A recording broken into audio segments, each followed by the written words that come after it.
भाजपा सरकार ने डिसएंगेज किया हुआ है और हम ये चाहते हैं कि जो भी हमारे वीडीसी के मेंबर 60 साल के ऊपर रिटायरमेंट किए जा रहे हैं उनके भी बुढ़ापे की पेंशन लगाई जाए, चाहे 3000 मिले चाहे 2000 मिले, और रिटायरमेंट अगर एसपी को 5 लाख दे रहे और इनको कम से कम 4 लाख मिलनी चाहिए।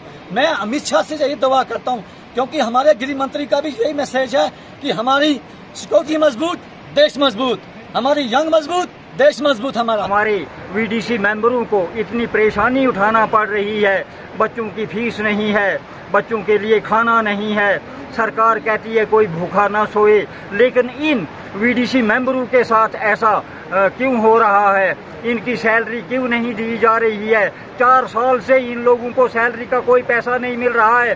जो 65,000 रुपया सैलरी थी इनकी वो भी बंद कर दी गई है। तो मेरी सरकार से गुजारिश रहेगी और आप मीडिया वालों से भी गुजारिश रहेगी कि इस बात को थोड़ा हाईलाइट कीजिए।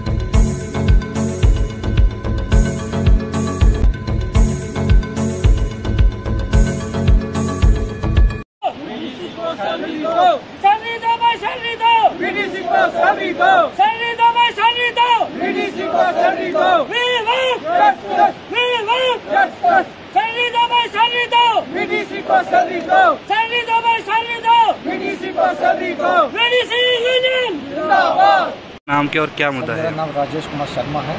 मैं वीडीसी यूनियन का वाइस प्रेसिडेंट हूँ। मैं अपनी सरकार से यही कहना चाहता हूँ कि जब 1996 में वीडीसी का गठन किया गया था, वो महान एक बरशाला पंचायत है जहाँ पर वहाँ पर पहला कांड हुआ था, उसके बाद इसका गठन किया गया था। जब एडवाणी साहब हमारे बरशाला में आए थे, उन्होंने पहला ऐलान यही किया था कि इसी कांड की वजह से आज से मैं डिस्ट्रिक्ट डोडा रामबान किश्तवाड़ को वीडीसी का एक नक्शे में तैनात कर रहा हूँ, क्योंकि यहाँ पर जितने भी लोग हैं इनको सबको हमने एक वीडीसी के उसमें तैनाती करनी है।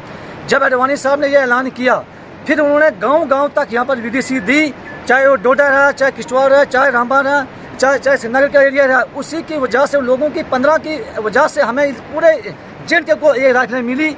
और जो हमारी सैलरी का मकसद था, जब फारूक साहब की सरकार आई उस टाइम हमें उन्होंने ये एसपीओ पीछे सेंटर ने 8 के 8 ही एसपीओ को दर्जा दिया था, पर यहाँ पर फारूक साहब की सरकार ने क्या किया, कश्मीर में पूरे 8 को 8 दर्जा दिया, एसपीओ को दिया। यहाँ पर हमारे यहाँ पर पहले 1 एसपीओ था, उसके बाद 2 एसपीओ बनाए, तो यहाँ पर 3 ही एसपीओ उन्होंने तैनात कर दिए।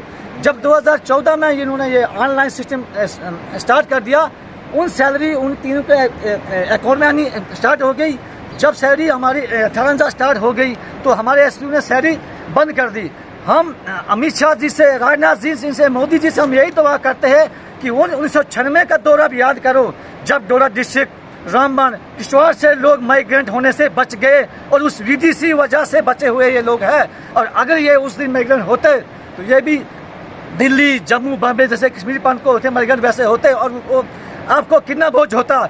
इसी वीडीसी वालों ने इन लोगों को बचाया, माँ बहन की इज्जत को बचाई है। खास करके मैं अपने गृह मंत्री जी से और रक्षा मंत्री जी से मैसेज पहुंचाना चाहता हूं, क्योंकि उनका एम था और एडवाणी साहब का भी एम था। जब 1996 में एडवाणी साहब बरशाला में आए थे, उनका एम था कि वीडीसी का गठन जब तक चलता रहेगा, चाहे 7 साल हो चाहे कुछ हो। आज भाजपा सरकार ने डिसएंगेज किया हुआ है और हम ये चाहते हैं कि जो भी हमारे वीडीसी के मेंबर 60 साल के ऊपर रिटायरमेंट किए जा रहे हैं उनके भी बुढ़ापे की पेंशन लगाई जाए, चाहे 3000 मिले चाहे 2000 मिले, और रिटायरमेंट अगर एसपी को 5 लाख दे रहे और इनको कम से कम 4 लाख मिलनी चाहिए। मैं अमित शाह से यही दुआ करता हूँ, क्योंकि हमारे गृह मंत्री का भी यही मैसेज है कि हमारी सिक्योरिटी मजबूत, देश मजबूत, हमारी यंग मजबूत, देश मजबूत हमारा। उनका भी यही मैसेज है।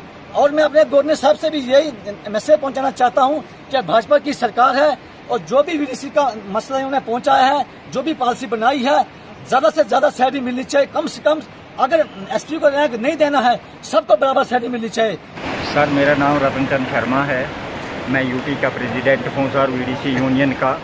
और हमारा यहाँ आने का मकसद ये था सर कि हमारी वीडीसी जो बनी हुई है 1996 में बनी हुई है, तो इस वीडीसी को अब 4 साल हुए हैं कि इनका कोई बैलेंस वगैरह नहीं मिल रहा है। सैलरी जो इन्हें 6,500 रुपया मिला करती थी उससे भी हाथ धो बैठे हैं। इसलिए हमने आज थोड़ा सा प्रोटेस्ट किया था और मीटिंग की शक्ल में किया था। हमने हमारे यहाँ थोड़े से आदमी बुलाए थे हमने, क्योंकि इस वक्त ज़्यादा आदमियों को बुला भी नहीं सकते हैं। तो इसलिए सर हम सरकार से ये मांग करते हैं कि हमारी बैलेंस सैलरी जो है वीडीसी यूनियन की, तो ये जनाब वागुजार की जाए और जल्दी से जल्दी दी जाए, क्योंकि इस समय भूखमरी के शिकार हैं लोग। तो इस वक्त हमारे वीडीसी मेंबरों को इतनी परेशानी उठाना पड़ रही है। बच्चों की फीस नहीं है, बच्चों के लिए खाना नहीं है। सरकार कहती है कोई भूखा ना सोए, लेकिन इन वीडीसी मेंबरों के साथ ऐसा क्यों हो रहा है? इनकी सैलरी क्यों नहीं दी जा रही है? 4 साल से इन लोगों को सैलरी का कोई पैसा नहीं मिल रहा है। जो 6,500 रुपया सैलरी थी इनकी, वो भी बंद कर दी गई है। तो मेरी सरकार से गुजारिश रहेगी और आप मीडिया वालों से भी गुजारिश रहेगी कि इस बात को थोड़ा हाईलाइट कीजिए। और मैं आपका शुक्रिया अदा करता हूं कि आप लोगों ने इस इतनी मसरूफियात में रहते हुए भी टाइम निकाल कर हम गरीबों की बात सुनी। इसलिए मैं जनाब का बहुत बहुत शुक्रिया अदा करता हूं कि आप लोगों ने इतनी हमारी सुनवाई की और इस बात को गवर्नमेंट तक पहुंचाया, जन जन तक पहुंचाया। मैं चाहता हूं कि सरकार इनकी सैलरी भी दे जो बैलेंस सैलरी है, और आगे के लिए जो इनकी सैलरी है इनके अकाउंटों में दे दीजिए। मेरी यही गुजारिश रहेगी सरकार से। मैं खास करके गवर्नर साहब से भी विनती करना चाहता हूं। मैंने पहले भी बहुत दफ़ा इंटरव्यू दिए हुए हैं, बहुत वीडियोस हैं, लेकिन अभी तक कुछ नहीं हुआ। अभी हमें थोड़ी सी रिक्वेस्ट मैं अपनी पार्टी से भी करूं। हमारी भाजपा सरकार ने हमें ये बात मानी है कि हम ये सैलरी जो है आपके अकाउंटों में देंगे, लेकिन कब देंगे हमें इसकी कोई डेट नहीं मिली है। और हम चाहते हैं जल्दी से जल्दी ये काम हो, क्योंकि ये भूखमरी के शिकार हैं हमारे मेंबर जो हैं, इनके लिए बहुत मुश्किल हो गया जीना।